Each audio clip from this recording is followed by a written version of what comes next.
Well, it occurred to me a couple of hours ago, Myles Simmons, and I'll even get a little closer in time than that. It was about 3:40 p.m. Eastern.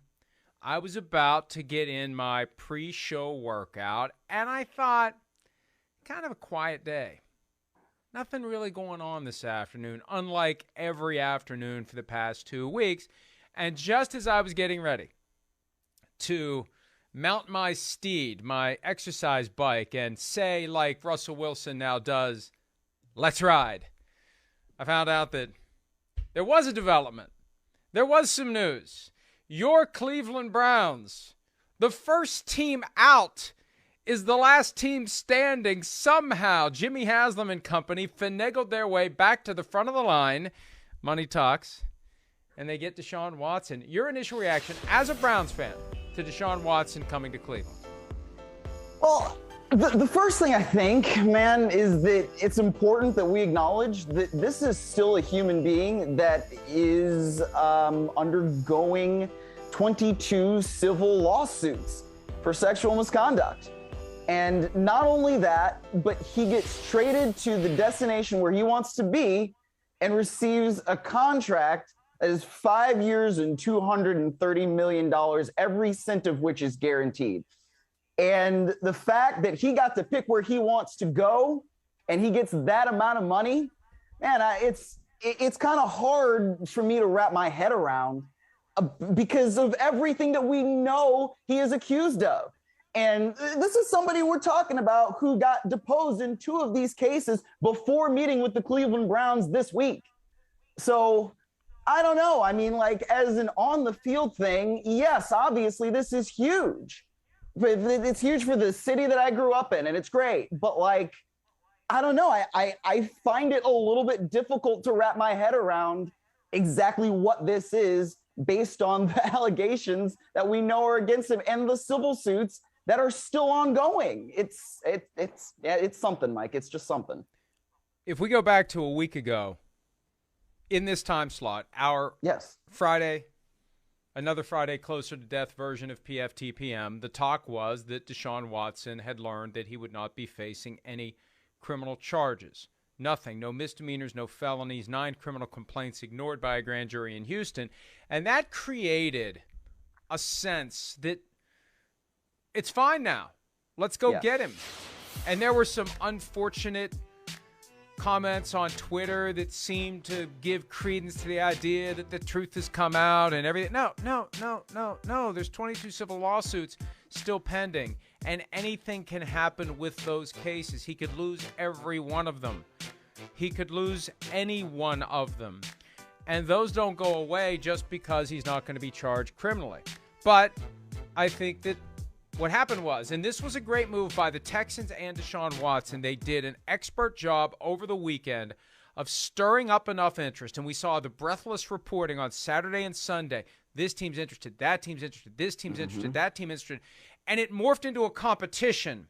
Yes. And when you get caught up in a competition, it becomes about winning the competition, not anything else. So things that would drag you down, things that would cause you to lose focus on the prize, and the prize is winning the competition, the 22 lawsuits got pushed aside because then it became, and this is one of the reasons why people watch the scouting combine, it's the closest thing to competition we're going to see until football season starts.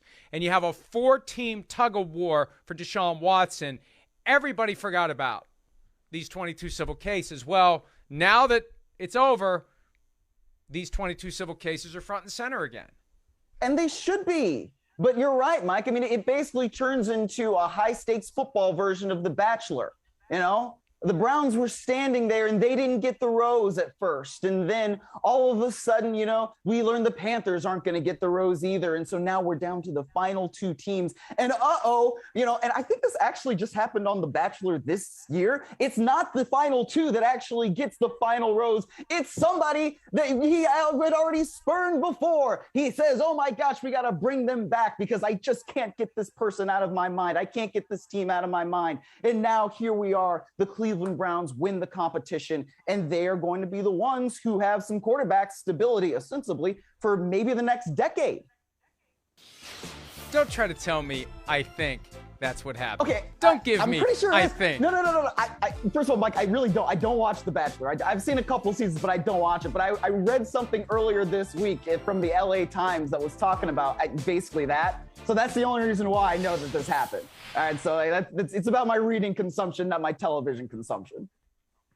You saw the terms up there. Let's show that again. What we have is 3 first-round picks, which is what the Texans wanted as a baseline amount of compensation all along. 22, 23, 24 first-rounder, 2023 third-rounder, 2024 fourth-rounder. And then there's always that extra little something that goes back to the team that is acquiring the player. Like they try to create the impression they're dropping little grains of rice on a scale to get it balanced just right. Well, we'll give you that fourth rounder, but we want a fifth rounder back. I mean, come on.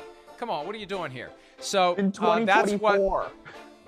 That's what the Texans are getting, and the Browns we know are getting one of the best quarterbacks in football who hasn't played all year. And I've mentioned before my niece Maggie, who is a week away from having her first child. And that's been a subject of a lot of thought and discussion and prayer for the family as we get closer to that. But she is a huge Browns fan. But she's not somebody who follows the sport ridiculously closely. She has questions for me all the time. She doesn't keep up with it every minute of every day. But she's a huge Browns fan. So we have a lot of – and it's great. It's great to have a common ground where 90% of our text messages are questions she has about football. And – I know she's not thrilled about this. Yeah. She's not thrilled about it at all. And she told me when it first came up, she's not happy about it. When the possibility first landed on the radar screen, I don't want Deshaun Watson. I don't want Baker Mayfield. I don't want Deshaun Watson. And as of yesterday, it looked like she was getting what she wanted. No Deshaun Watson and no Baker Mayfield. And I asked her today, and I asked her this before I posted what is the most recent top story at PFT. At least it was as of 10 minutes ago. Things are changing all the time this afternoon. But I asked her, how would you feel about Deshaun Watson if, on the way in the door to Cleveland, he settles these cases and puts this behind him and gives these individuals the justice that they're seeking? She said, I'd be fine with that. It would change my feeling about Deshaun Watson if he would make good with these people who are accusing him of wrongdoing. And that's why I posted. And I think it makes sense. It's a new day, a new beginning. Turning the page on one chapter of his life, get the other entanglements in the past. Whatever it takes. You got $10 million you got paid last year to not play football. You got $230 million fully guaranteed over the next 5 years, $46 million a year. Pay whatever it takes. And I know it sounds crass, just throw money at a problem to make it go away. That's the entire civil justice system. Right, yes. The civil justice system is premised on, you did something to me I don't like, you must pay me money as compensation for what you did. So, do it. Whatever it takes. 18 of the women were ready to settle last year to facilitate a trade to the Dolphins. 4 held out, or he'd already be a Dolphin. Mm-hmm. You got to convince the other 4.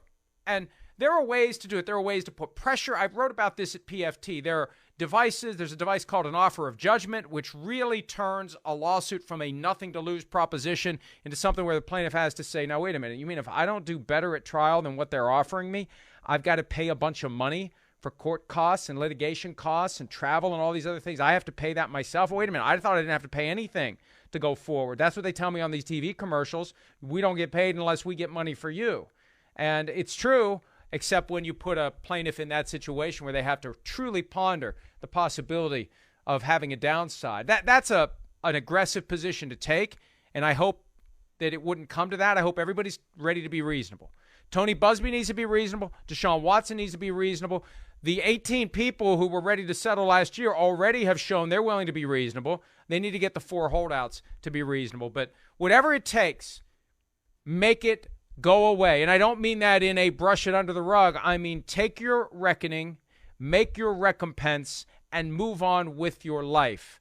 I think it's the best for the Browns, it's the best for Watson, and it's the best for a fan base that for now, if my niece, who has been a fan of the Browns for a very long time through thick and thin, and she has dealt with a lot of crap, if her position is this guy who promises to instantly turn the team around for a decade, she's not on board with it, that tells me everything I need to know. Settle these cases as the first act of your arrival in Cleveland. Well, I agree with that, and I'd raise you my mother.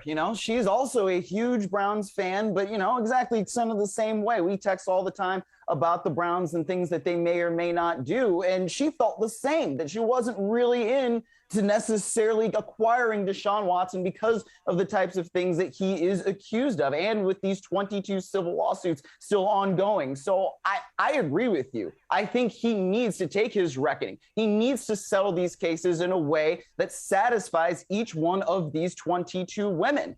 And if he does that, then yes, it allows the Browns and him and everyone else involved to start to turn that page. But I also think it's important to note, like, the Browns have vetted him. They feel comfortable, obviously, not just acquiring him, but guaranteeing him all this money. And so Mary Kay Cabot of Cleveland.com and the Cleveland Plain Dealer reported in her first story, she said the Browns, with co-owner Dee Haslam as a member of the NFL Conduct Committee, thoroughly vetted Watson and determined that he would not be accused of sexual misconduct in the future and that he would do whatever necessary to make retribution for his mistakes. Now, we can say whether or not we like the word mistakes in that context, because I think what he is accused of goes beyond a mistake, right? But I think at the same time, if the Browns are this comfortable with him and they feel like he is going to be a model citizen, whatever that means, going forward, you also have an organization here that has a history with giving players, maybe even coaches too, second chances, right? And you're talking about somebody, a type of team that gave Kareem Hunt the second chance. Malik McDowell's another guy who had off the field issues. They gave him a second chance. Josh Gordon came in there, right? And he's been there for a very, very long time. He was there for a very long time. And the Browns stood by him and gave him chance after chance after chance. So this is not necessarily something new for the Cleveland Browns, particularly under the ownership of Jimmy and Dee Haslam. But if they're going to feel comfortable, if Deshaun Watson is going to be able to move forward, then he has to make restitution. He's got to satisfy these 22 plaintiffs in some way that makes them feel like they have received justice. And I'm glad you locked onto the word mistake. It used to drive me crazy during the Mike Vick investigation and prosecution and ultimate incarceration that it would be referred to as he made a mistake. He engaged in a 6-year lifestyle of illegal dogfighting, of killing dogs deemed unfit to fight, and the only reason that it ended is because they found it. It's not a mistake. Right. He had a deliberate choice of how he was going to live his life. Deshaun Watson developed a habit, a pattern of finding massage therapists on social media and Deshaun Watson's lawyer, Rusty Hardin, admitted this last year, some of these encounters became sexual voluntarily. So it looks like he was kind of on the prowl that way, kind of hoping that maybe something would happen. And in 22 cases, the allegation is that he crossed the line. It's not a mistake. It was a pattern of conduct that ended because this all happened. We assume it ended. But it's not about rectifying a mistake. It's about properly remedying a situation that has 22 individuals seeking justice through the civil justice system, where the end result would be a verdict in their favor that results in Deshaun Watson owing them some amount of money. And this is what the challenge will be. And maybe this process got there. Maybe 5 years, $230 million fully guaranteed, got Deshaun Watson there. But the danger is when you're surrounded by people who are telling you you're in the right, you're innocent, you did nothing wrong. And I know that there are at least some that have set up a Deshaun Watson echo chamber where he's wrongfully accused. And I've had the arguments with some of the people close to the action. It's hard to make that argument that 22 people are lying.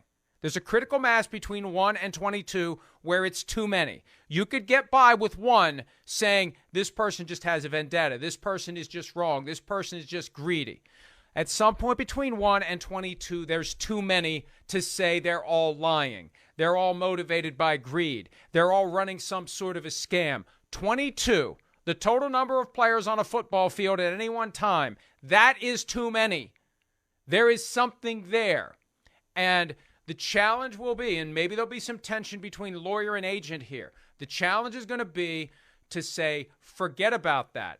Forget about the fact that you don't believe these people are deserved anything. Forget about the fact that you don't think you did anything wrong. Forget about the fact that one of the ones who has filed a lawsuit called you the next day and said, when can we do this again? Whatever little quibble they try to put out there to win the court of public opinion. Forget about all that.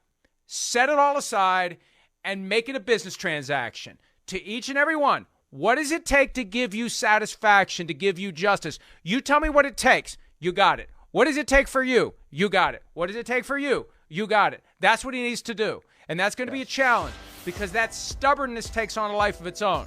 And it all rattles around like a ping pong ball in a lottery machine. It just ricochets back and forth as they get each other all fired up. We're being wrongfully accused. People are dragging him in the media. They're not being fair. They don't see his side of it, blah, blah, blah. Look, you got to set that down and say, I screwed up. I was wrong. I got to make it right. Yeah, absolutely. And look, I mean, as we were just saying, he's got the money to do it. Especially now, you get a $230 million guaranteed contract, which, I mean, setting aside what we're talking about right now, holy smokes, what does that do to the quarterback market going forward? I think, Kyler Murray's agent is probably looking at this and saying, oh man, we're going to have a pretty nice day at the expense of the Arizona Cardinals at some point. But, the other thing that kind of strikes me about this, Mike, just before we were coming on the air, I saw Ian Rappaport tweet that Deshaun Watson's base salary for 2022 is going to be somewhere around the ballpark of $1 million. And so if Deshaun Watson gets suspended, that is going to come out, his pay for the suspension right there, where he doesn't get paid, that's going to come out of the million.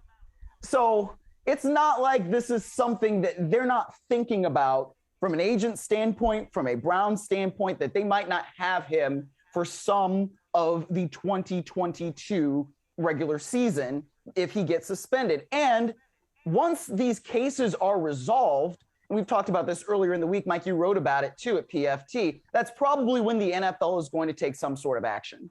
So if these 22 cases are settled and then Deshaun Watson is suspended, that's what we're going to start seeing is, okay, well, how much money does he lose due to the suspension? Well, it's going to be less because it's coming out of his base pay. That's only going to be $1 million for this year. Yeah, and we have seen that happen in the past. It happened with the Tom Brady suspension. There was a reconfiguration of his contract that reduced his salary. It happens all the time. It's good business. There's nothing to prevent it. I've gone down this path before. I've asked the NFL, it's pretty transparent. It's pretty obvious what's happening here. You have guys who are deliberately reducing their base pay so that when they are suspended, their financial loss is less. And they have not come up with any rule or procedure to go around that. So. Hi, I'm Mike Tirico, and thanks for watching. Make sure to hit subscribe for the latest news and highlights from NBC Sports.